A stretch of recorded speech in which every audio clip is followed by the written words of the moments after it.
अस्सलाम वालेकुम नाजरीन, आप देख रहे हैं स्वेर न्यूज़। 12 बजे की हेडलाइंस में खुशामदीद। हेडलाइंस का आगाज़ करते हैं। वज़ीर-ए-आज़म इमरान खान आज इस्लामाबाद से कोयटा के लिए रवाना होंगे।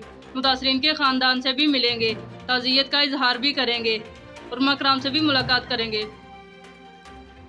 गुज़िश्ता हफ्ता 10 कारकुन हलाक कर दिए गए, जिनकी आज नमाज जनाजा कोयटा के अंदर अदा कर दी गई। हज़ारा टाउन कब्रिस्तान के अंदर नमाज जनाजा अदा कर दी गई। पाकिस्तान में 24 घंटों के अंदर 10 अफराद इंतकाल कर गए, जबकि कोरोना केसेस की नई तादाद 2000 तक पहुंच गई और मुस्बत शरह 4.1 तक रही। 2000 नए केसेस भी बरतानिया के अंदर रिपोर्ट हो चुके हैं। पाकिस्तान के अंदर कोरोना की नई शरह भी आ चुकी है। लाहौर समेत कई इलाकों में शदीद धुंध के बायस ट्रैफिक जाम हो गई। मोटरवे M1, M2 और M4 तक भी बंद कर दी गई।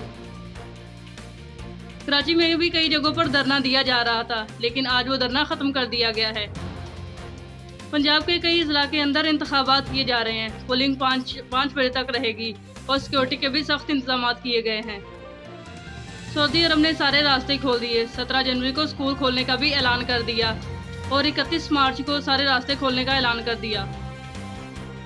सऊदी अरब के शाह ने कोरोना वैक्सीन लगवा ली।